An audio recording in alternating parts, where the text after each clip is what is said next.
Welcome to Iowa, home of the first contest of the 2024 presidential race, now just 33 days away. We are live here at Grandview University in Des Moines, Iowa for CNN's Town Hall with Ohio businessman Vivek Ramaswamy. I'm Abby Phillip.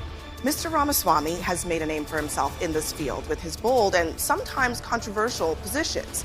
Now he is prepared to face his first test before voters right here in Iowa, where he is competing with his rivals, including the current frontrunner, former President Donald Trump. Now, tonight's event is about the voters. Mr. Ramaswamy will have the opportunity to answer questions directly from Iowans on the issues that will help determine who wins the Republican nomination. And I will, of course, have some questions of my own. In the audience here are voters who say that they plan to participate in the Iowa Republican caucuses, both registered Republicans and also voters who plan to register as Republicans. To find tonight's questioners, we reached out to Republican-affiliated groups, as well as business groups, farm associations, parent groups, young professional organizations, religious groups, and conservative advocacy organizations. Guests of the Ramaswamy campaign and of Grandview University are here in the audience tonight, but they won't be asking questions. We have asked everyone here to be respectful to each other and to Mr. Ramaswamy so that the voters in this room and at home have a chance to hear from the candidate. Now, please welcome Vivek Ramaswamy. Good to see you too. Hey guys, good to see you guys. I want to get right to the audience and bring in Simona Yentis from Clive, Iowa. She is self-employed and serves on the board of a Christian school in Des Moines. She's a Republican, but she says that she is still undecided. Simona? Thank you. First of all, welcome to Iowa and Merry Christmas from Iowa. Thank you. And thank you for really adding some important conversations to the campaign. So some local commentators refer to you as maybe the younger Trump, not a politician, which would place you running in the same lane as President Trump for getting votes. So other than being younger, how would you differentiate yourself from President Trump? So look, I appreciate that question, and I get it frequently these days on the campaign trail. It's not just being younger. I think we are reaching a new generation of voters in this country. We've been to most of the college campuses across this state, and I don't think that's something the Republican Party has done a great job of. There's a reason why these revolutions, these revivals, are often led by the next generation. Thomas Jefferson was 33 years old when he wrote the Declaration of Independence. I'm an old man by comparison, actually, to Thomas Jefferson. And I will say this. It's going to take a president who, yes, comes from the outside, is a businessman. I believe it's going to take an outsider with sharp elbows at times to come take on the federal bureaucracy, to shut down agencies that need to be shut down, to implement that 75% headcount reduction I want to see in the federal bureaucracy. But it's also going to take a president who has a deep first personal understanding of the law and the Constitution. And those two things don't usually go together. I've actually hired many people in my career over the many companies that I've started. And those two skills, you might have the academic law professor types over here, you might have the business types that are going to get something done.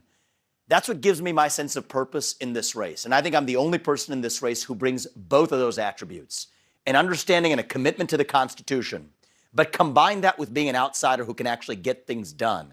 And I think that's going to take the combination that actually takes to revive this economy and revive our constitutional republic. And if I may, Mr. Ramaswamy, yeah. Simona's question was about how you would be different from Donald Trump. So how specifically would you differentiate yourself from Trump?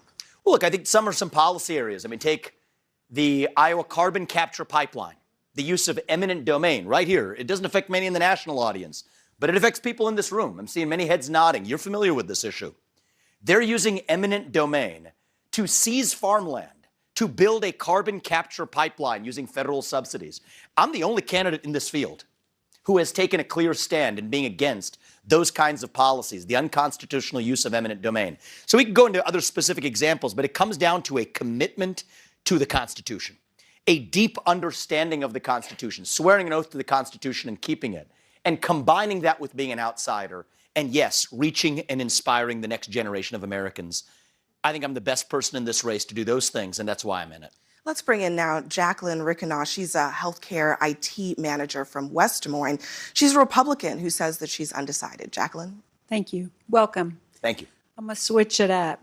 With the number of illegals, illegal aliens crossing the border daily and being bused to cities across the United States, how do you plan to secure our border and remove illegals from the U.S.?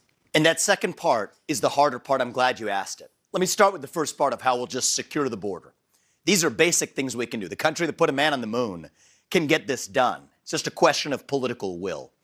So one thing I've said is we will use our own military to secure our own border. Right now we can use it to secure somebody else's border. Let's use it to secure our own southern border and our northern border too. Don't forget about that.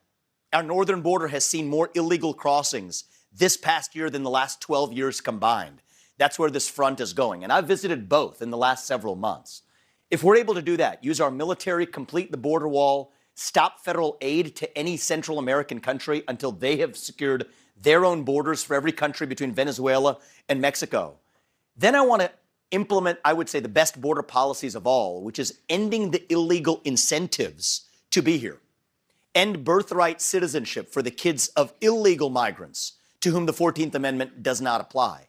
End federal funding to sanctuary cities, using our own taxpayer money to pay effectively for breaking the rule of law. And then there's the hard question. I don't want to leave you hanging on that one, because many people skip this one, but this one's the hard one. I do believe that anybody who's in this country illegally needs to be returned to their country of origin. Not because they're all bad people. In fact, many of them are good people. Many of them, if we're being honest, if we were in their shoes and there's a president of the United States who's been giving them a wink and a nod to come on over, if we were in a tough spot, maybe we would have done the same thing. So this is not a value judgment about those people. It's a value judgment about this country. We're founded on the rule of law. And as a father of two sons in the White House, I can't look them in the eye and tell them they have to follow the rules when our own government isn't following its own rules. So then there's the question of how, and this is the part many Republicans skip. There's only 6,000 or so ICE agents on the front line. How could they possibly tackle millions of illegal migrants who are in this country illegally? Here's the answer. There's a provision in the law. We don't need new laws. The existing law, it's called 287G. It allows you to actually serve an ICE agent to allow local law enforcement across this country to serve their warrants. That's 1 million law enforcement officers. We can then get that done. But again, all it takes is a president with the spine. And if I swear an oath to the Constitution, I intend to keep it. That's how I'm going to lead this country, and I think that's how we're going to solve not only the border crisis, but the crisis of the abandonment of the rule of law in this country. That's how I expect to lead. You just said that you would end birthright citizenship. For the kids of illegal migrants, yes. Immigrants. There are currently millions of such people, children, some of them adults. Would you retroactively strip them of their Great question, Abby. So I'm glad you asked that. Prospectively. So January 20th, 2025 forward, there is a concept in the law known as a reliance interest. If you've relied on the government, we're not going to be able to retroactively date that. But from January 20th, 2025 going forward, if I'm the president, if you're born in this country as the kid of an illegal immigrant, you will not enjoy birthright citizenship. And that's what the 14th Amendment says. It says it only applies subject to the jurisdiction thereof. That's in the opening section of the 14th Amendment when it talks about birthright citizenship. So in the same way, and I want people to understand this because some people call this a controversial view. I don't think it needs to be. The kid of a Mexican diplomat who's here legally and he's born in the United States, that person doesn't enjoy birthright citizenship. Nobody contests that. Well, if the kid of a Mexican diplomat who's here legally does not enjoy birthright citizenship, neither does or should the kid of a Mexican or Venezuelan migrant who's here illegally. And there's been case law on this at the appellate court level. The one case that's been ruled agrees with me on this. I believe the current Supreme Court agrees with me 6-3 on this. All we need is a president with the spine who, I go back to that first question, Abby, understands the Constitution. If I'm going to swear an oath to the Constitution, I better darn well have read it. You suggested, though, the courts would have to weigh in on this. Would you agree with that? I expect that this will go to the Supreme Court, and I expect the current Supreme Court will agree 6-3 with me on this based on my study of the court. All right, let's turn now to Mike McCoy. He's an insurance company CEO from West Des Moines and a trustee here at Grandview. He's a Republican who says that he's deciding between you and Florida Governor Ron DeSantis. Mike? Thank you. So what makes you think that Putin would be responsive to your Ukraine solution. And before you jump in, Mr. Ramaswamy, I just want to ask you to remind the audience here what the solution is that he is referring to. That's fair enough. So I've proposed, and thank you for coming prepared. I appreciate that. I've proposed a reasonable end to the Ukraine war. I don't think this war is advancing our interests. I think we're spending $200 billion of our taxpayer money that would be better used to defend our own border. But even worse, I believe it's increasing the risk of World War III because it's driving Russia further into China's hands. So what I've proposed is a reasonable deal that would allow Ukraine to come out with its sovereignty intact. Yes, with some territorial concessions of the Russian-speaking regions in eastern Ukraine, and a hard commitment that NATO will not admit Ukraine to NATO, but only if Putin exits his military alliance with China. That Russia-China alliance is the top threat that we face today. So do I trust Vladimir Putin? Of course not. Is Putin a great craven dictator? Absolutely he is. But we will trust him to follow his self-interest, just as he will trust us to follow ours. And because you asked a good question, I'm going to go into this detail. Nixon did this in 1972. When he pulled Mao Zedong out of the USSR, that was a China-Russia alliance back then. Did we trust Mao? Of course we didn't. But there were kinks in that armor back then. There are kinks in that armor today in the Russia-China relationship. Look, when Putin and Xi Jinping met, Putin sends then weapons to India and Vietnam. That's sending a signal to China. China doesn't appreciate that. China wants to complete a railroad in northeast China to the ocean. Russia's not letting them. So if we look closely, there are kinks in that armor. But it's going to take a visionary leader who's going to say, we're going to use the Ukraine war as an opportunity to say to Russia, you know what, we'll reopen some economic relations with Russia, as Nixon did with Mao. But we're going to require no more joint military exercises, no more military sales between Russia and China. Weaken that alliance. That's the single most important thing the next president can do to reduce the risk of World War III. And I want you to understand, I'm the only presidential candidate really talking about that Russia-China alliance. Yet that is the single greatest threat we face to the United States of America today. And I do think it's going to take a leader coming from the outside of the existing foreign policy establishment. I'll remind you, the one that got us into the wars in Iraq and Afghanistan, where thousands of our sons and daughters went to go die, adding $7 trillion to our national debt 20 years later, with the Taliban still in charge in Afghanistan and Iraq still a broken country. If that isn't a sign that we need fresh blood in our foreign policy establishment, I don't know what is. And so I think it's going to take new leadership, and that's the deal that I would do. Staying on this Ukraine topic, I want to follow up.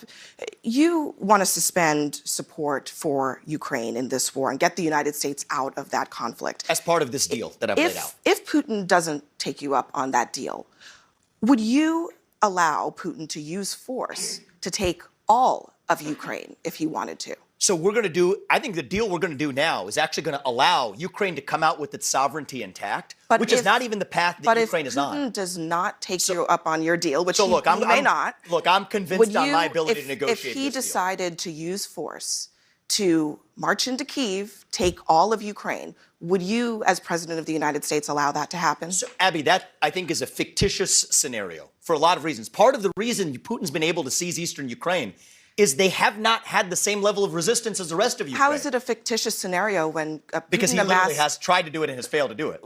Well, so what I would say he tried to do it, I think, is the point I'm trying to make here. And he failed to do it because I think that this, it's a fair question. He failed to do it because the United States backed Ukraine. But he failed to do it for a deeper reason. And now this gets into some details in the Ukraine war, but if you want to go there, I think we should go there. Which is that the eastern regions of Ukraine, these are Russian-speaking regions, where most of the people who live there don't even view themselves really as part of Ukraine. They have not been represented in the Ukrainian parliament for the better part of the last decade, almost the entire last decade. So there was no counterinsurgency or resistance. That's why Putin was successful in eastern Ukraine, but not the rest. So again, I come back to principles. Are there a lot of scenarios we can't map out in advance? But the basic principles are this. Russia's in a military alliance with China. I'm going to play hardball and require that Russia weaken or exit its military alliance with China. But we also have to stand by a few things commitments we've made, that NATO should not actually admit Ukraine to NATO. We made that commitment. Gorbachev made it. It was made to Gorbachev by James Baker in 1990. We haven't kept that commitment. We should keep that commitment too. And I think that level of diplomacy avoids us using, let's look at the alternative now, Abby. We're talking about sending another $61 billion to Ukraine. It is unclear to me or anybody else what the next $100 billion is going to do that the first $100 billion didn't accomplish. And so I don't think throwing bad money after bad is going to be the solution here. I do think diplomacy is the solution, but it's going to take somebody who is committed to advancing U.S. interests to get this done. So my foreign policy is avoid World War III, declare independence from China, and then focus on securing our own homeland, which we're not talking about. I want to get enough, back Abby. now to our audience member. We have a question now from Nicole Ryback. She's from Des Moines and is a college admissions counselor. She says that she's currently registered as a Democrat, but now intends to switch parties and is planning to participate in the Republican caucuses and register as a Republican. She's undecided on which candidate to support. Nicole? Thank you and welcome. I'm going to throw it back to the United States and talk a little bit about how you feel about the growing differential between the top 1% and the middle class in the US and how you plan on addressing it in your presidency. Yeah, great question. And to tell you the truth, I don't feel great about it. A lot of this is the product of the Federal Reserve, actually. It seems like a technical subject a lot of people don't like to talk about. I think this is fundamental. So the Federal Reserve has, since the late 90s, taken on the role of playing effectively God for the financial system. For a lot of that period, raining money from on high like manna from heaven. We've been skiing on artificial snow, and it's really flowed down through the top 1%. A friend of mine actually has a funny expression, but I'll share it with you. He says, if you're a nurse, you'll go home with some extra latex gloves. If you're a teacher, you might go home with some extra pencils. If you're a banker, you go home with a few extra dollars. And that's the way it's worked through the Federal Reserve System. Trickle-down economics, I believe, does work when it's driven by gains in the real economy, but it doesn't work when it's created by artificial paper wealth generated by Fed Reserve policies. So I'd put the Fed back in its place. The reason real wage growth has not gone up for the bottom 99% adjusted for inflation, it's been flat. The reason why is the Federal Reserve has treated wage growth as though it's a leading indicator of inflation and tried to tamp it down like a game of whack-a-mole for the last 25 years. So you get what you pay for. My view is I'll put the Fed back in its place. A single mandate for the U.S. Fed. What is that? Dollar stability. Peg the dollar to commodities. That ties the hands of our government. That's a good thing. We've had our greatest GDP growth in this country before we left the gold standard. I think that's telling. So when the dollar is stable, that's how you actually help the bottom 99% in this country. That's how you see real wage growth. And I want people to understand, you hear a lot of tales, mythology, I would say, about the current economy. Let's make it simple. What's going on? Prices are going up. Interest rates, including mortgage rates to buy your home, are going up. But wages have remained flat. And so I'm not going to be the person who comes in here and tells you. And some people say, am I too pessimistic at times? I'm a realist. I'm not going to tell you the American dream is alive and well right now. It is not. It's alive and hanging on for life support. But I believe it can be. And I do think it's going to take now more than ever a CEO in the White House, somebody with fresh legs, somebody I believe from the next generation to look at this differently, apply some basic economic common sense, and that starts with reform of the Federal Reserve. So thank you for that question. Welcome to the Republican side. Let me ask you, Mr. Ramaswamy, 2 years ago, you floated the idea to dramatically increase the inheritance tax up to 59%. You said then, we shouldn't allow people to become billionaires just by having rich parents. Would you push for that as president? That's not part of my policy platform as president. And one of the things people should know about me is that I'm not a standard candidate. I've written 3 books in the last 2 years. They're not candidate books. I said that I brought up Thomas Jefferson earlier. I admire him because he was one of the few truly intellectual presidents we've had. And so I like to explore ideas. One of the things an 11th grade English teacher, Mrs. Smith, taught me is that you don't really understand what you think unless you can offer the best statement of an alternative view. And so that's what I did in my books. I wrote my book, first book was Woke Inc., and I often joke, I agree with about 95% of what's in there. And so my view is this. What we really need is a 12% flat tax across the board. Ordinary income, capital gain, corporate, flatten it all out. And then here's how we get the money back for the system. End the cronyist deductions. The deductions and the loopholes and the rebates that a lot of corporations, a lot of special interests have lobbied in.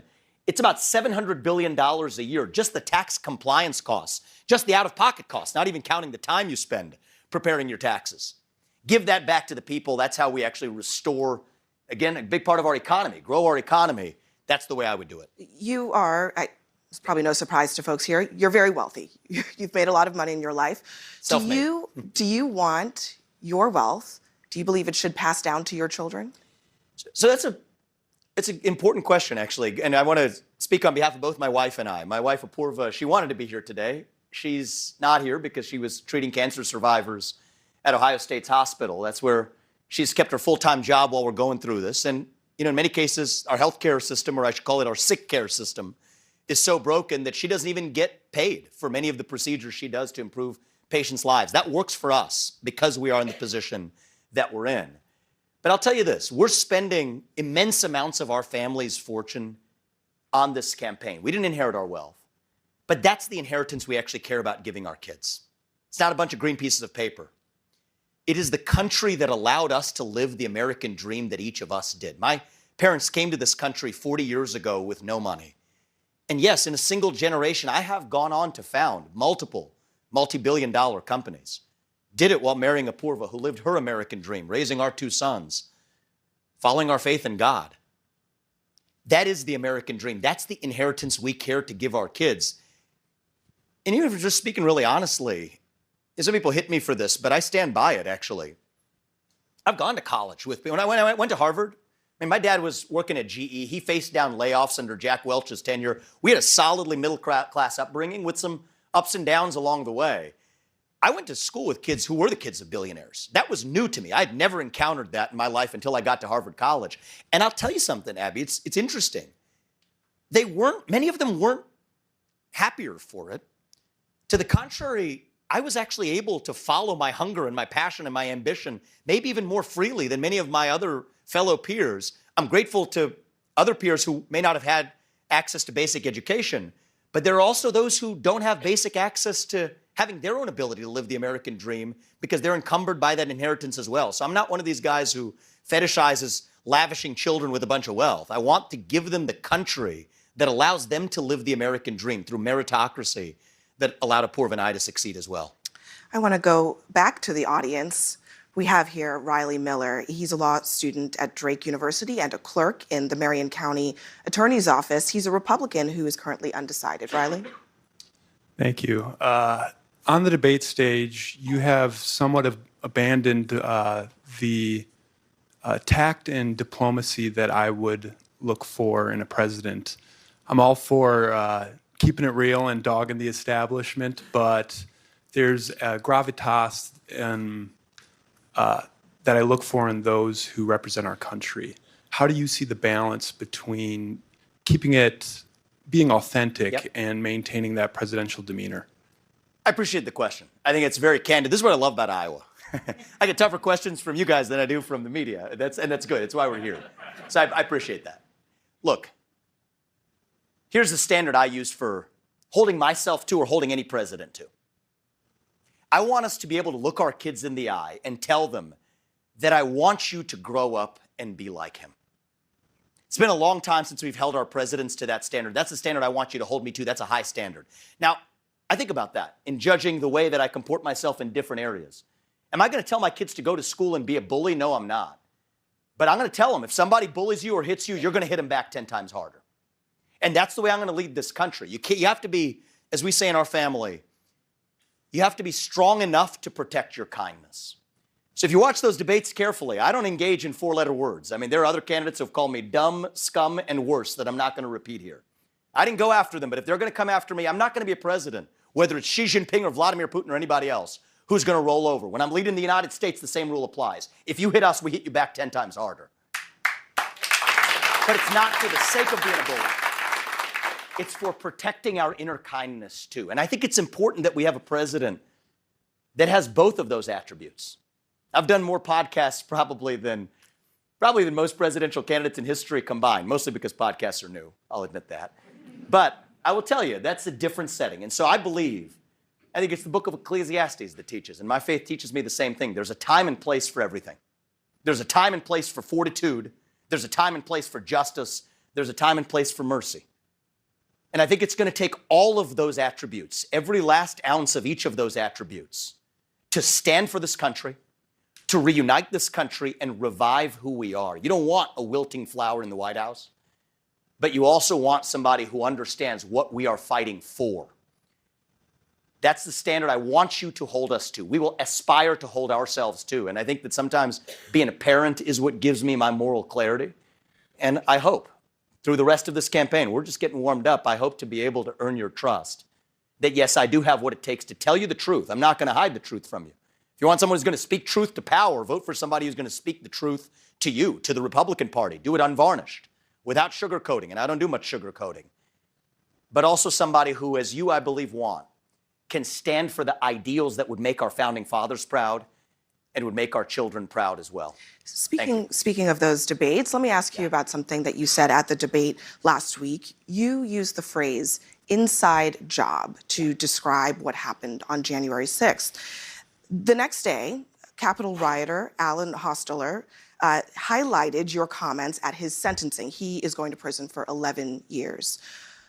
Hostetter threatened members of Congress. He brought a hatchet, knives, pepper spray, stun batons, tactical gear to the U.S. Capitol. Are you concerned that a convicted felon like that is now promoting your comments in court? So here's my concern, Abby. And I want to tell you guys where I'm at. If you had told me, it's close to 3 years ago that January 6, 2021 happened. If you had told me 3 years ago, back when I was a biotech CEO, not steeped in this world, I was just consuming passive media, but was focused on my world of developing medicines. If you had told me that January 6th was in any way an inside job, the subject of government entrapment, I would have told you that was crazy talk. Fringe conspiracy theory nonsense. I can tell you now, having gone somewhat deep in this, it's not. I mean, the reality is this. We do have a government, first of all, we have to acknowledge, that has lied to us systematically over the last several years about the origin of COVID-19. About the Hunter Biden laptop that we were told was false by 51 CIA experts and otherwise before we now know that it was true. You can go straight down the list, the Trump-Russia disinformation collusion hoax, all of it. Now we come to January 6th. The reality is we know that there were federal law enforcement agents in that field. We don't know how many. I think it's shameful. And if I may finish just answering, well, let me this is really important. I'm going to go ahead and interrupt you here because I you're know saying that there establishment doesn't approve of this message. I know that there were federal we should agents. be able to talk about this. You're saying that there were federal agents. This is important to talk about. You are saying there were federal agents in the crowd on January 6th. Yep. There is no evidence that there were federal agents in the crowd on January 6th. So why, before Congress, when pressed on what the number was, they didn't say there were none? They just couldn't say how many there were. So you're saying that that you have not seen any evidence that there were. We've seen multiple informants suggesting that there were. We know people were FBI informants who were asked to Is there any evidence? May I just finish this and you can come back and question me? Well, let me clarify. I know this is very uncomfortable for you. I'm going to clarify my question. I know this is an uncomfortable issue for many people, but we have to do the truth here. I'm going to clarify my question because I want to make sure that you understand what I'm asking. I understand this deeply. And I told you, I was with you 3 years ago. I'm not there now. Where is the evidence? Yes. Where is the evidence that the government had a plot, let's do this. an inside job? But no, I'm going to tell you what an inside job is because I'm not violence on January 6th. I'm not going to let you put words in my mouth. I'm going to put my words in my mouth. And I'm going to tell you what I mean by that. Where is the evidence that the government was involved in planning or executing January 6th? So I'm going to give you hard facts. And if I may, Abby, I know this is going to be a little uncomfortable, but we're going to go through this and you can push back on it after that. And you can push back on that. And let's do this fairly. Why did they suppress footage of now what's been released, 200 hours of footage of shooting rubber bullets into that crowd, shooting tear gas into that crowd? You didn't see that before. You saw what the response was to that. Now you see footage coming out of actually rolling out the red carpet for Capitol Police allowing people in, again, right through the front door. The vast majority of the footage video evidence should have been released before, Abby. Mr. Ramaswamy, the vast majority of the footage shows police officers being overrun and I want to talk about one more by case. violent this is really important. rioters. That's I'm going to give you some hard facts. Of it shows. So here's what entrapment is. Cherry pick. I'm not cherry picking. If I may finish, Abby. If I may finish, Abby. I'm not cherry picking. Examples. To the contrary. To the contrary. You know who cherry picked? You know who cherry picked? The government. That is what happened. The government cherry picked 12 hours of footage when there was 200 hours of footage. So cherry picking was the government, not me. Release the whole thing. And let me just finish one thing too, because this is super important as a topic. So I think this is a civil libertarian issue of our time. Gretchen Whitmer's kidnapping. I want to be really clear on this, because it's the same issue in the same FBI, same even part of the FBI. 3 people who were in an alleged plot to kidnap Gretchen Whitmer were acquitted at the end of trial because it was entrapment. That is, government agents put them up to do something they otherwise wouldn't have done. They gave them credit cards with spending limits of up to $5,000, encouraged them to buy munitions, plan something they weren't otherwise willing to plan. So much so, and I want people at home to know this, especially CNN viewers to know this, is that one of the jurors went to those defendants and apologized afterwards, gave him a hug, apologized, seeing what the government had put a poor guy up to who had to go to some Mexican restaurant across the street to get hot water. These people were exploited with credit cards up to $5,000, FBI agents putting them up to a kidnapping plot that we were told was true but was entrapment. Same thing with the Capitol Police, people letting them in freely. Many of those people then being charged. Ramaswamy, look, the government cannot put you up to do something and then charge you for it. Look, that's wrong. I don't want to have That's wrong to the left or the right. I don't want to care. have It's to. wrong. I don't want to have to interrupt you. I really don't. But I don't want you to mislead the audience here or I'm at not. home. I think they've been misled by the mainstream media. 14 people. The mainstream media has misled them. 14 Release people the were video charged in that plot. A majority of them were convicted. I said 3 of them were acquitted on grounds of entrapment. That's a fact. Dispute me. Was I wrong about that? What folks need to Was understand. I wrong about what I said? What I was folks not. need to understand 3 is people were that acquitted on grounds of entrapment. 9 were a juror apologized. 9 were Yeah, convicted. but the 3 who were put up should have never got to that stage of a trial. The January 6th That's issue. unacceptable in the United States. Look, I just want people to understand. 3 people were acquitted. 9 people were convicted in that plot. But let me get back to our audience here. And let's bring in Joe Frumalt. He's from Des Moines. He's a student at Drake, and he's a Republican who says that he supports whoever wins the nomination. Joe. Man, thank you. I love seeing you get fired up. So Thank you. Thank you. Good to see you, man. Yeah. I see you're a basketball player. I've been playing tennis with some Drake tennis players. They got some good players. Oh, yeah. Some of my boys play there, so that's awesome. Yeah. The biggest question about your legitimacy as a candidate has been your age. You know, I was a 22-year-old college kid. I love the idea of having younger candidates in office, but how has this been a challenge for you? Yeah, look, it's been a big challenge. I mean, frankly, most caucus goers are 3-4 times your age. Let's be real about that. And I want people like you to come out to the caucus, and we're going to college campuses for that reason. One of the things I want people to understand, what I see when I go to college campuses, I think actually many Republican candidates are scared of facing off with your generation, actually. Some of them hit me for being on TikTok because it reaches you all. I think we should be reaching out to young voters. What I see isn't a base of young voters who's against our shared values. I see a lot of peers in your generation and our generation that are lost, hungry for direction, right? The left will prey on that vacuum with race, gender, sexuality, climate. I'm not going to blame them. I'm going to blame the Republican Party. We've gotten lazy just criticizing that vision without offering our own vision. Individual, family, nation, God. Yes, I said the G word. That beats race, gender, sexuality, and climate if we have the courage to actually stand for something. And so I believe that your generation, I believe that we're at a tipping point. And there's a reason. I've talked about Thomas Jefferson. He was 33 when he wrote the Declaration. He also invented the swivel chair while he was at it. Think about that founding spirit. We're the pioneers. We're the explorers in this country, the unafraid, the people who nobody and no government dares to stop. That's who we are as Americans. Our pursuit of excellence, that's what makes us American. And I think it's going to take somebody in your generation, somebody whose best days in life are still yet ahead, to see a country whose best days are still ahead of itself. And I hope that's the case for me. I don't take every day for granted. Every day we wake up is a new blessing, and I'll leave it at that. I don't take tomorrow for granted, but I hope my best days are still ahead of me. And I think as a leader, I reject this narrative that we have to be that nation in decline, that we have to be ancient Rome. What's your name again, sir? Joe. Joe, I think our nation, like you, is actually a little young.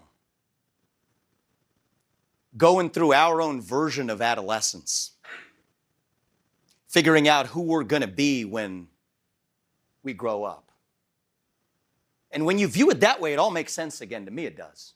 You go through that identity crisis. You lose your way a little bit. I don't know about you, but I did some stupid things, right? But we're stronger for it when we get to our adulthood on the other side. So no, I don't think we have to be that nation in decline. And tell the people in your class the same thing. We can still be a nation in our ascent. If the people of the last 25 years got us to where we are, maybe we try something a little different. Somebody with fresh legs. somebody maybe the age that our founding fathers were when they signed that declaration. And I think we live in a 1776 moment. Let's give that a try and see what happens. Thank you. All right, we've got much more ahead. We'll be right back with more from presidential candidate Vivek Ramaswamy.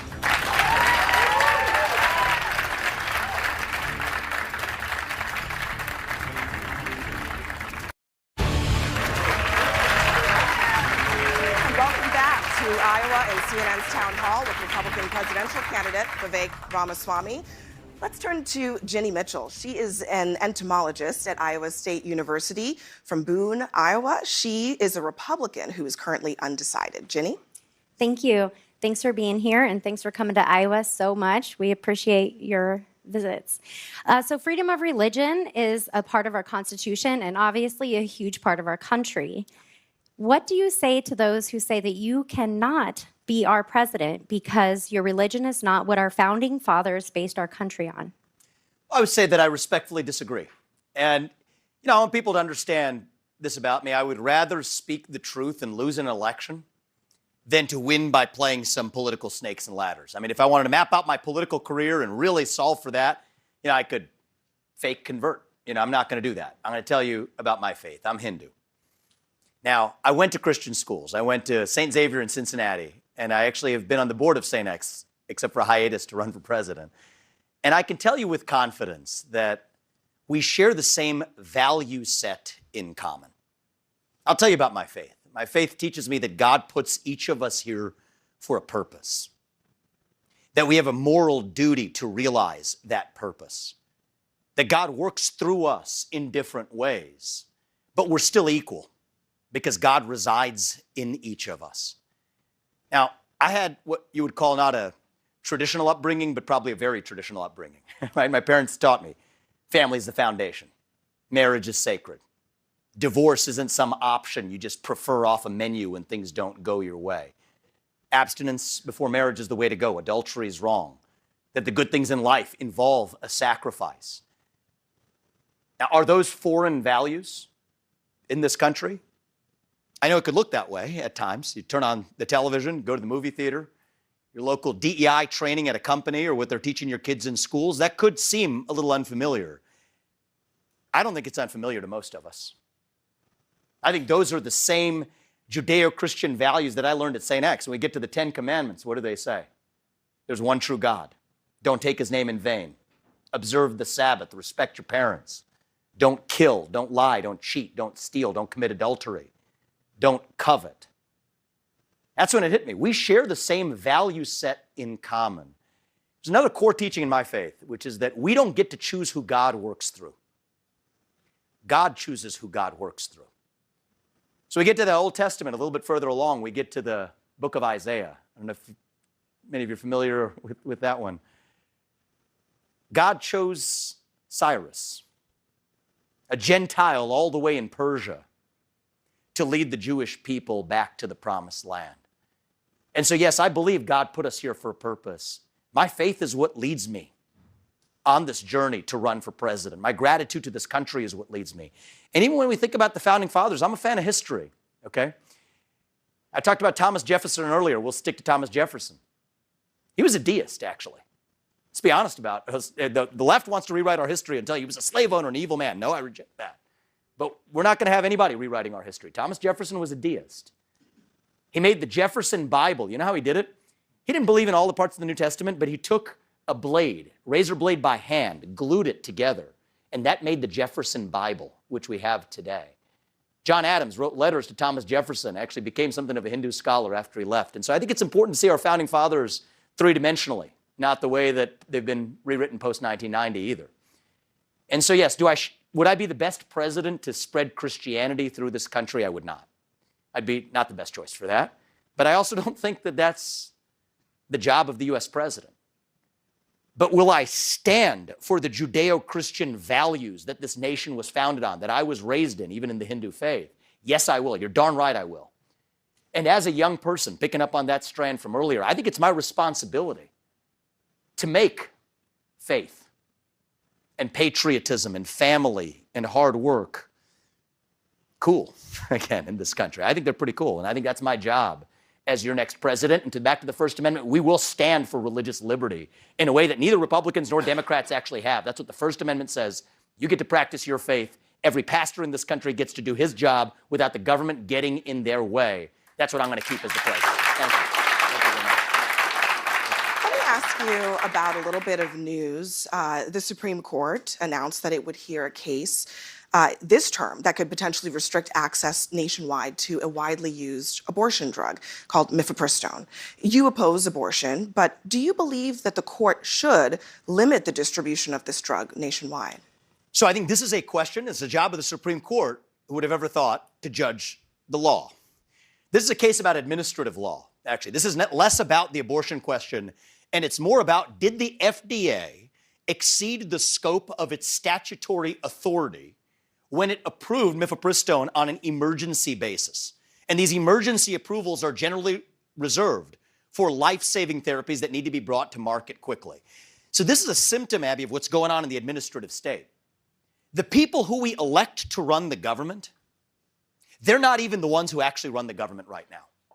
It's the bureaucrats in those three-letter agencies that are pulling the strings today. So the most important Supreme Court case of our lifetime, and I want people to understand this, came out last term. It's West Virginia versus EPA, that said if Congress did not expressly give an agency the right to write a regulation, then that's unconstitutional.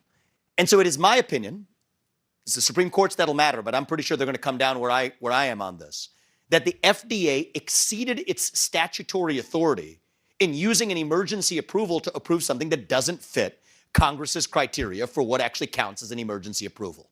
So yes, I hope they follow the law. I hope that's where they come down. And if the people of this country disagree with that, we have a mechanism for that. It's called the democratic process. Do it through the front door of Congress. And there's one thing I'm going to do as the next president. It's to shut down that fourth branch of government. Rescind those unconstitutional federal regulations that Congress never actually passed. And yes, lay off 75% of the federal employee headcount. That's the answer. I want to get to our question, but just before we do that, just so that everyone is clear, you do believe that the Supreme Court should ban mifepristone?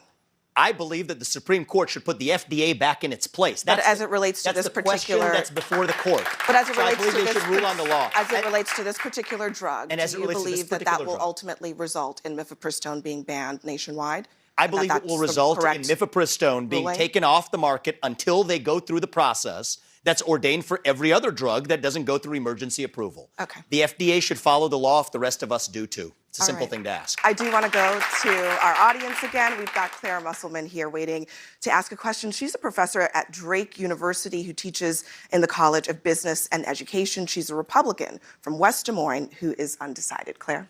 Thank you, Abby. Thank you also for spending time with our students at Drake. As a professor, I think it's super important that we get that opportunity, so thank you for spending time with them. As president, what specific strategies would you implement to promote diversity and inclusion in leadership roles within both public and private sectors? How do you plan to support the advancement of underrepresented groups, including women, in these areas? So I'll be very honest with you. I'm going to share with you Thomas Sowell quote that stuck with me. If you care about somebody, you tell them the truth, or at least what you believe. If you care about yourself, you tell them what they want to hear. And I have a feeling I'm not going to tell you what you want to hear on this one. So I think the diversity, equity, inclusion agenda has been abused. In the name of diversity, we have, at many of our universities, totally sacrificed diversity of thought. In the name of equity, we've perpetuated a lot of inequity and inequality of opportunity through affirmative action and otherwise. In the name of inclusion, we've created a new culture of exclusion where certain points of view aren't welcome. So especially in a university setting, what do I care about? Diversity of viewpoint. This is important, actually. I think diversity of viewpoint is part of what this country was built on. Well, the best way to foster diversity of viewpoint is to screen candidates for the diversity of their views, actually. Look at the board members of many universities. You're going to go through their partisan affiliation. It's not 80-20. It's going to be like 90-10 in the other direction. That's completely at odds with the representation of this country. So do I value diversity of viewpoint? Absolutely. Do I think we're doing a good job of that? No, we're not. And it's not an accident. In the name of diversity, we've actually created a new culture of conformity.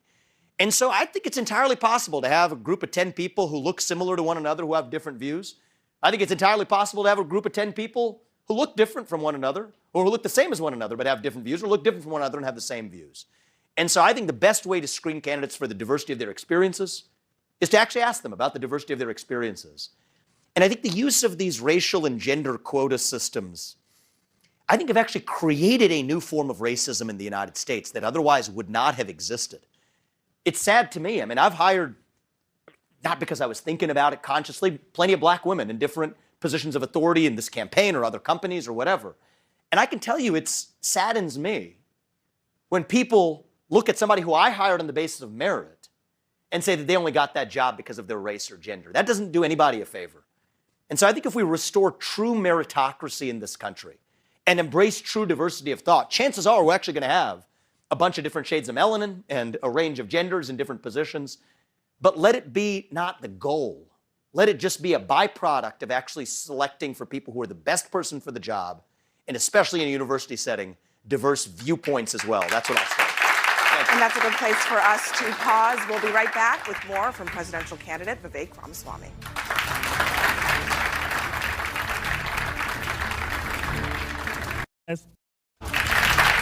Welcome back to CNN's Town Hall with presidential candidate Vivek Ramaswamy. Let's go straight to the audience. We've got Rhonda McCoy here. She's a retired French professor from West Des Moines. Rhonda is a Republican who is undecided in this primary. Rhonda? Good evening. Thank you for being here. Bonsoir. You bet. What is the most important or interesting thing you've learned about Iowans during your travel through the state? I've learned a lot. I think one thing I share in common with Iowans is a level of candor, actually. Everybody told me about Iowa nice. That's what I was told before I came here. What I've actually found is Iowa candor. And I appreciate that because that's the true form of nice.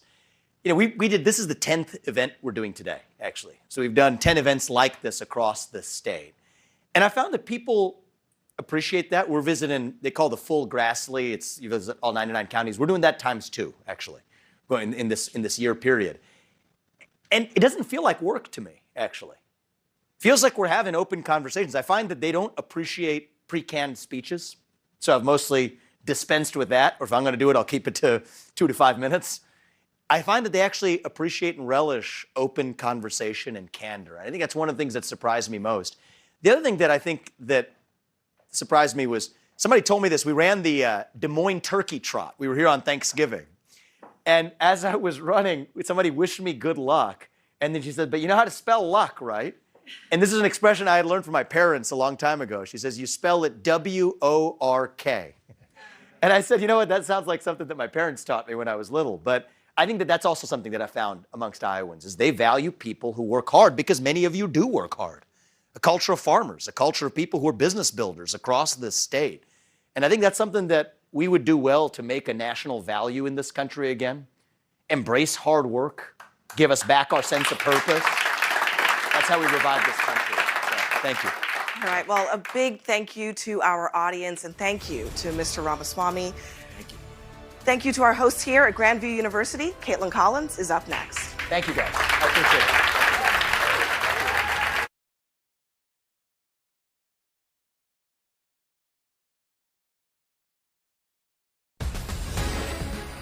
Good evening. I'm Caitlin Collins here in New York. You have been watching a live CNN Town Hall with